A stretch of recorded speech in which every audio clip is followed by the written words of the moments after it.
Italian carnography.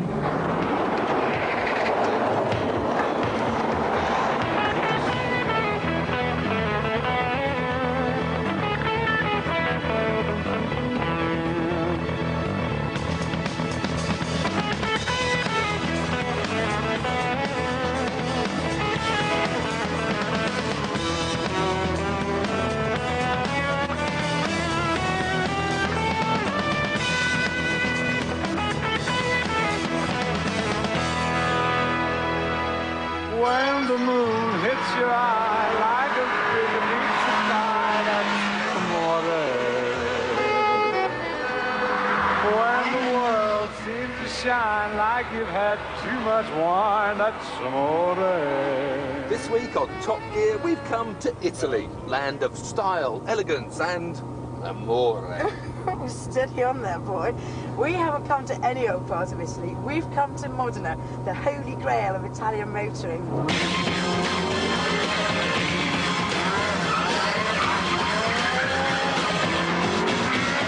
But for once, we won't be featuring a Ferrari. I mean, everyone's got one of those over here.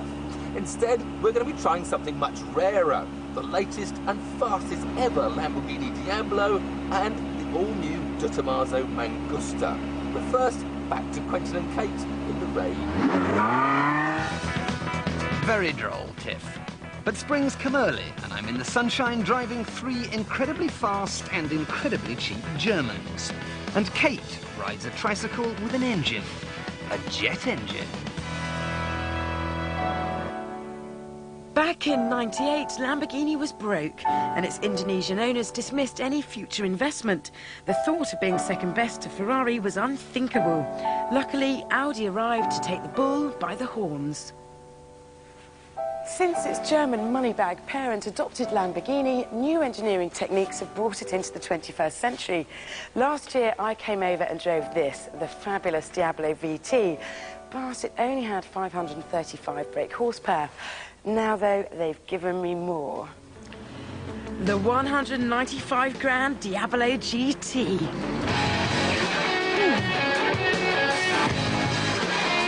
Since the original 93 Diablo, this one's lost weight, gained power, and thanks to Audi, it's had a carbon fibre facelift. Once again, it's the fastest production car available.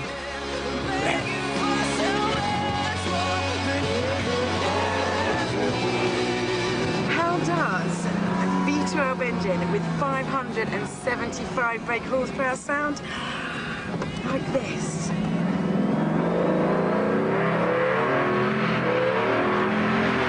I have a pack of raging lions in the back. It'll hit 60 miles an hour in 4.5 seconds, and if you choose the long ratio gearbox, you will see 210 miles an hour. It is hardcore hedonism.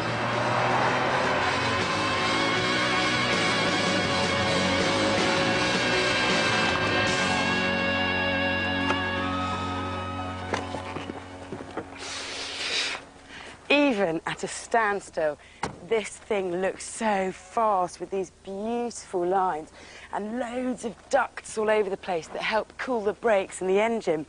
Now, the engine, I'm not usually one to get a bit tizzy about a piece of metal, but you've got to look at this.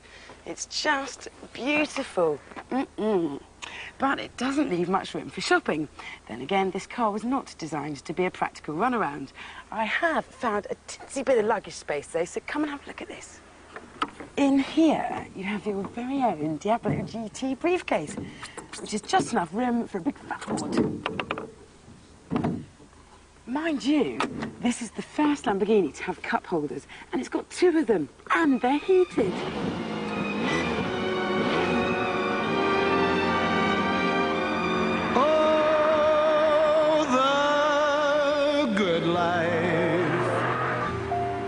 Full of fun seems to be the ideal. So you'd think it was pretty faultless then? Sadly, not quite. If you're built like Robbie Coltrane, you won't be able to sit in these gorgeous Momo seats with a 4-point belt. You'll have to go for the lardy, wide seat, comfortable boy option with a 3-point belt. The gear stick too, you have to be really, really precise with it and give it a good shove of the arm to get it into gear. But, quite frankly, I don't care. I don't care either that it's got no rear view mirror. That position is taken up by the big air scoop at the back, though it does have one nutty feature instead. Tiff? Tiff?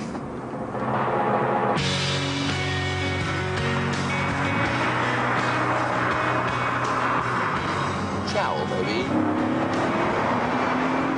If you want some luxuries with your Lambo, you can still have this four-wheel drive VT version for £160,000. It's got loads of plush Alcantara trim, a padded seat, and some boot space in the front.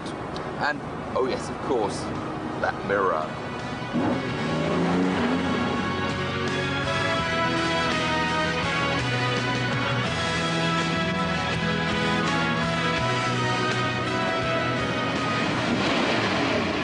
Nice car, Vix. Yours isn't bad either. Now, look, I know you've been enjoying this GT version, but I reckon you could have just as much fun in that basic SV. I mean, it's a bit heavier. It's only got 530 horsepower, but you'd save yourself 60 grand. And with that, you could buy yourself a little runaround, like that new DeTomaso Mangusta. Which Tiff, I suppose you'll be testing later.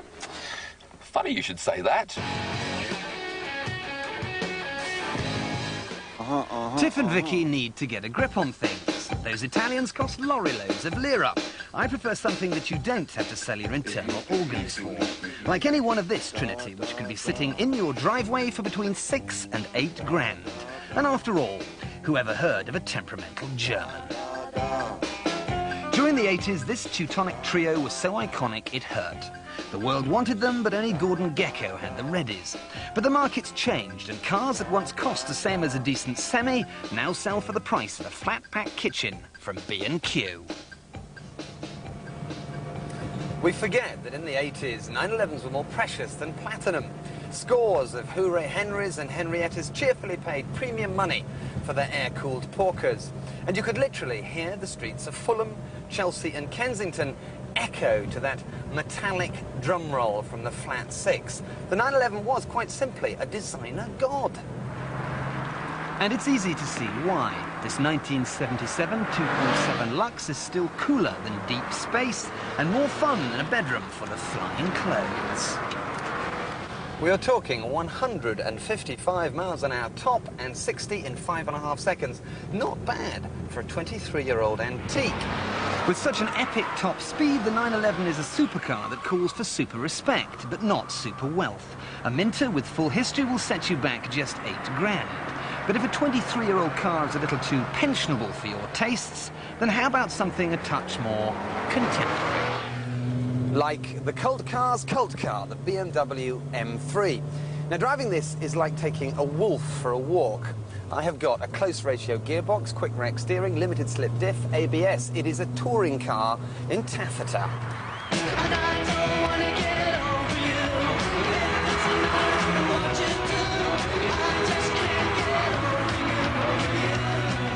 This car is about one thing and one thing alone. The sheer joy of putting your foot to the floor. 60 takes 7 seconds and top shouts 140. And it is deliciously controllable. You just set it up for a bend, get to the corner, back off, and then plant your foot right down. Here we go. And it just slides down beautifully, tail out of the line, catch it, out we go. Oh, wonderful.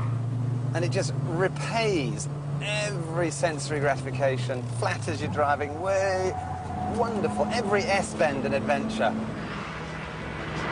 Trouble is, BMW only imported 257 M3 saloons, so they're about as easy to come across as an evening on TV without Carol Vorderman. When you do find one, expect to pay around 8 grand. But we found this 87 for 6 grand. 70,000 miles, full history, and it's a blinder. There is, however, one tiny downside with the old shape M3, and that's they're all left-hand drive. Ordering a drive-through Big Mac becomes a phenomenal faff. Oh, and one other thing. The radio seems to be permanently tuned to Bavaria 308. No. But if this Bavarian bullet is too frantic, then how about another Prussian with a little more poise? The Mercedes-Benz 190 2.5 16-valve Cosworth. This has all the cred of a Cosy, but without the stigma of the oval on the bonnet. Now, don't think this is just a 190E in a sharp suit. It's not. It is a real Autobahn stormer. 0 to 60 in 7 seconds dead, and it will run all the way up to 144 miles an hour. This is not restrained, this is not conservative, this is fun.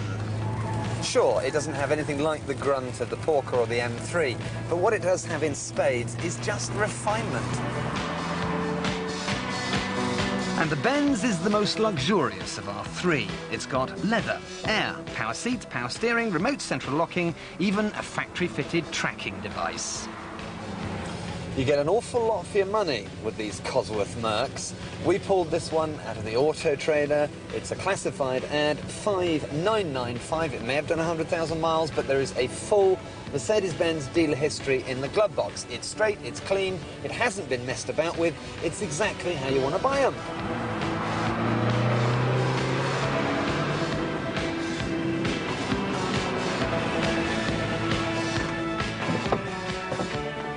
So, 3 German hotshots that offer almost as much pleasure, fun and passion as those mischievous and temperamental Italians. But don't be a hero.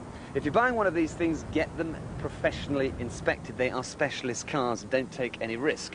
But the bounty there is that if you buy it right and for the right money, you can sell it on for what you paid. Try doing that with a Lamborghini.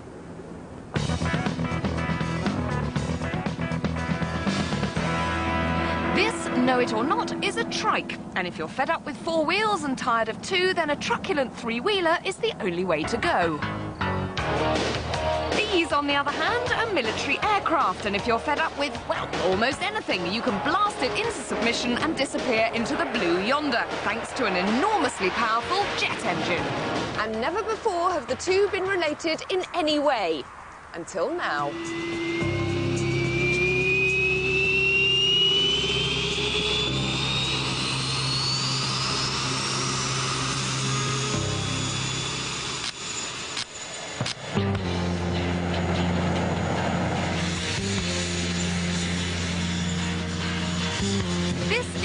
Bailey with his pet Colossus. 3 years in development, it's the only jet-powered trike in the world.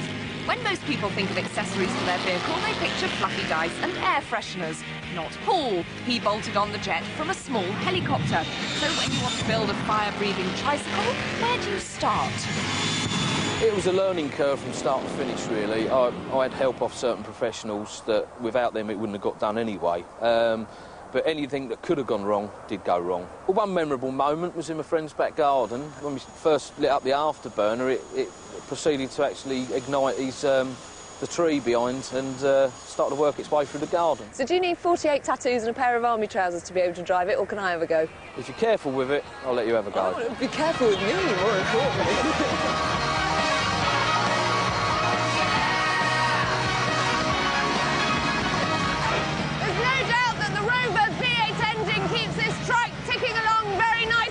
And that's without the aid of this Rolls-Royce Mark 10 jet engine behind me, which can get it up to speeds of 200 miles an hour. Woo!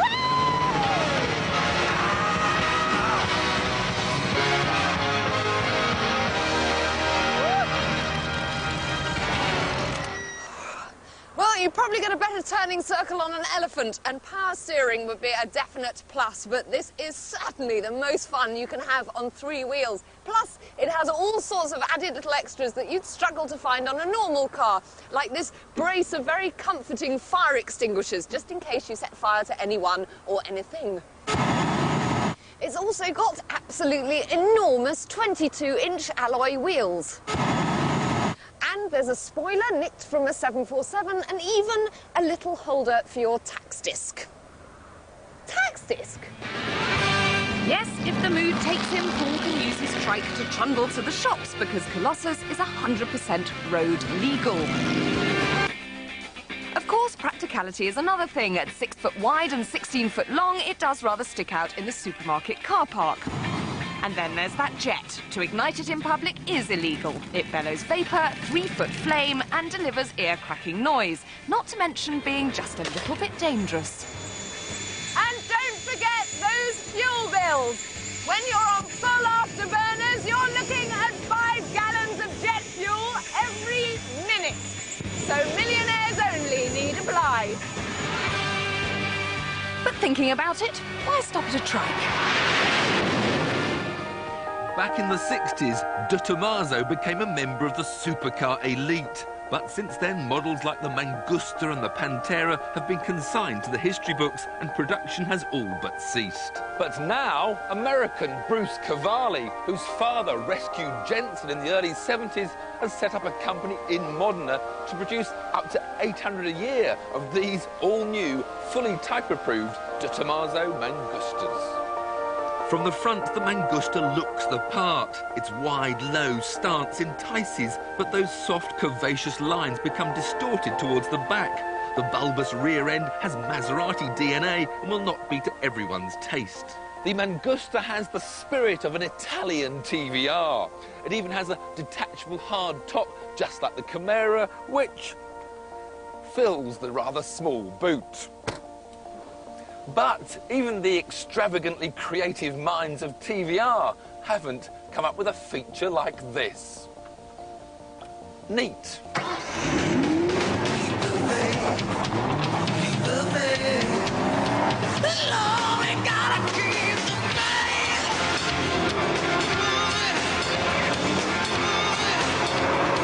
On the inside, things are a bit more sedate, more Hugo Boss than Moschino. It's all rather old school, with only the odd touch of aluminium reminding you that it wants to be a driver's car. Now, like most Fiesta owners, I can live with this Ford switchgear, but surely that carriage clock is due for early retirement. Modenese heritage it may have, but it hasn't got that zippy Ferrari engine note. It grumbles into existence the only way a V8 can, and below 4,000 RPM, you begin to wonder what all the noise is about. But apply a few more picojoules of pressure,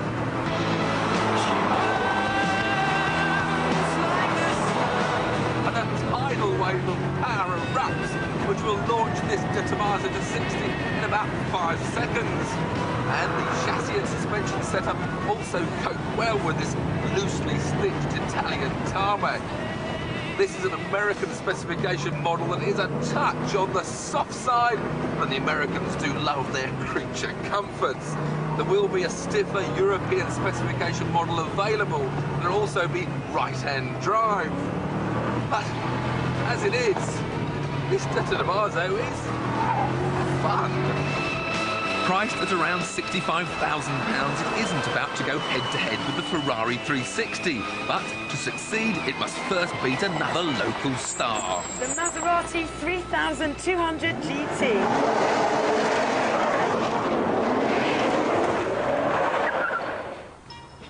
Buying a used car from a plate glass showroom is a lonely business. You feel like a second-class citizen walking past the shiny new metal in its shiny environment and out into the big, open, lonely space where the second-hand cars live. Norman here may want a new motor, but he's been told he can't afford one. So he spends his time poring over other people's cast-offs. It's as much fun as a long weekend in Peterborough. But wait, yes, you little man, you can afford the new car of your dreams. You see, the new and used car market is in complete and utter chaos. It has all the predictability, order and control of a couple of Chelsea supporters jammed in a revolving door. And that's the way it's going to stay until the car industry reduces their prices. In fact, things are so daft, balmy and crazy at the moment that you can actually buy a brand new car for the price of a second-hand one. The motormen in their suits may be trying to keep prices up, but market forces are edging them down all the time. Allow me to illustrate. This is a T-Reg, year-old Ford Cow 1. It's covered 11,000 miles, and if you bought it from a Ford main agent, it would cost around £6,000. This, on the other hand, is a brand new Ford Ka-1. It's covered just 5 miles. It's not even registered yet. You could have it on a W if you waited a couple of weeks. And that costs £6,000, exactly the same as that. A new car for the price of a second-hand one. And there are plenty more where that came from. Audi dealers would want 20 grand for a new A3 TDI Sport. Yet we found this brand spanking new one for used money, 17,200. There are over 500,000 new pre-registered cars slushing around the system, and to get rid of them, the car makers have been selling them cheap through the back door to car supermarkets, who in turn have been undercutting franchise dealer prices. Supermarkets may not give you cafe latte, posh pastries or the bedside manner. What they will give you is just cheap cars, and those cheap cars have been driving down prices and making conventional dealers' showrooms as busy as the home ground at an away match. If you're on the ball, you can buy almost any new car at a used price, like this Peugeot 206 1.4 GLX. The trade says it should be 9,700 after 12 months wear and tear. How come we found this new one for 9.5? Not sporty enough? Then there's the Alpha 156 Twin Spark Sport Pack 3, all ready to roll on the W for March the 1st. This one was up for grabs at a car supermarket for 17.5. Dealer dinosaurs would prefer to charge you 20,000. No wonder they're facing a rocky road ahead. And further proof, if proof were needed, that the market really is in serious disarray, we found a Fiat Multipla. Now, this is Top Gear's Car of the Year, and it's so new it hasn't even touched Fiat showroom carpets yet. So you would think you would never even smell a discount, but we've got one. This thing retails £13,400. It's on the market for 11 grand, leaving 2,400 quid to spend on better things.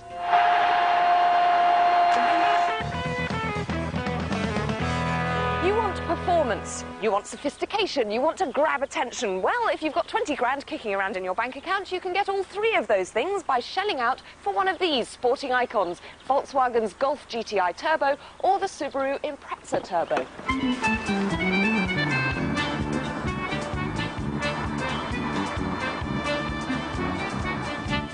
But these hairy-chested heroes certainly do attract attention. The badge on the Golf might as well read "Steal Me," and the wing on the Subaru screams "Stop me, officer," at every angle.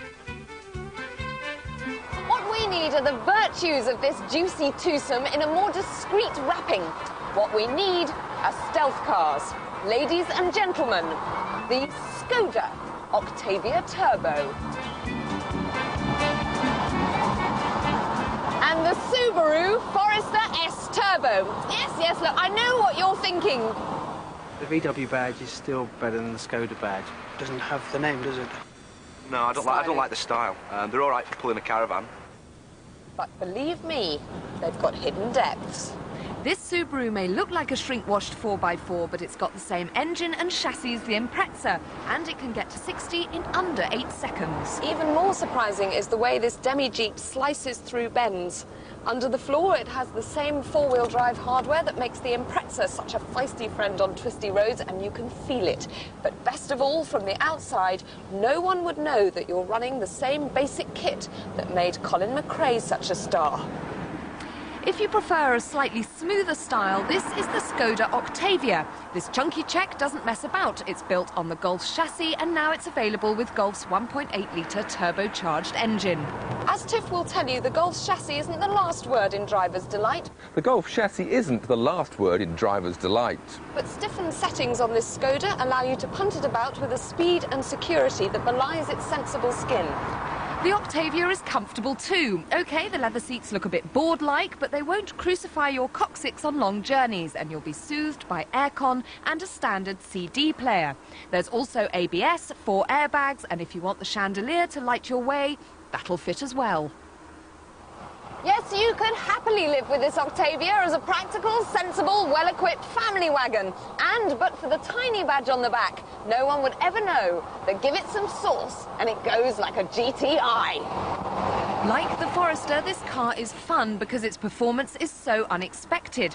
However, unlike the Subaru, this Skoda is also cheaper than the flashier car that spawned it. You see, the Subaru Forester Turbo S costs £21,750, or £800 more than the Impreza Turbo. If you need extra space, then it might just be worth it.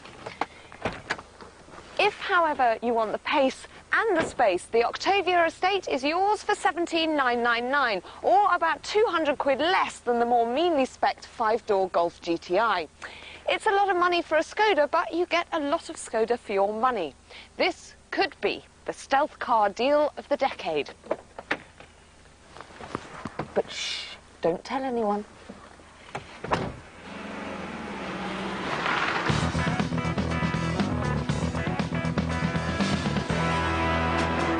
The Maserati 3200 GT is an arch rival to Tiff's DeTomaso, though when the Wonder Boy drove it last year, he wasn't impressed. I think it looks good, and surely you can't go wrong with that badge. But despite its pedigree, it's not a worthy successor to the Maseratis of old. The steering is too light and too vague for you to really feel what's going on at the front end. There's too much play in the middle pedal before the brakes bite sharply. And there's just not enough power to pull this car's weight, despite it having a bi-turbo 370 brake horsepower engine. But it would have worked better had Maserati bothered to connect the turbos properly. However, the chassis is pretty decent, and the interior is luxurious with all this super leather and rather sassy dials, and there's room in the back for a couple. But, as you might have guessed, I don't really rate it as a driver's car. So, what do you think, Viggs? Well, it doesn't stir my soul. No, it's not much fun to drive. Come on, hop in here. Not too kind.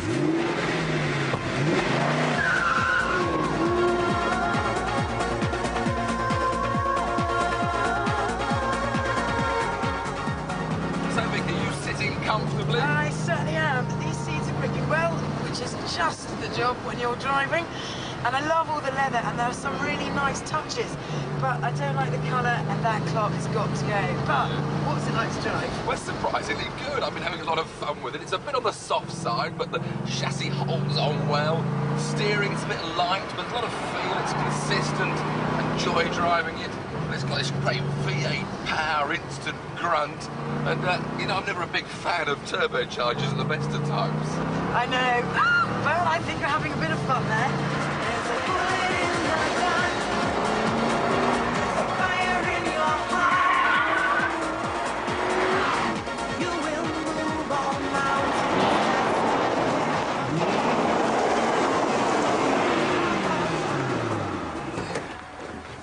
So then, Vix, which is it to be, the DeTomaso or the Maserati? Well, I agree with you. This is the better driver's car, and I love the grunt. But that Maserati has more accommodation and a bit more style, perhaps. It's true.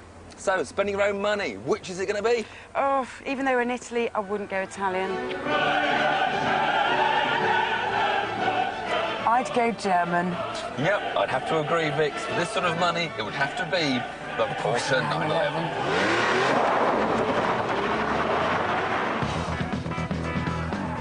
Next week on Top Gear, the delectable Miss Butler-Henderson goes sideways in the equally delectable BMW Z8. But will it live up to all its Hollywood hype?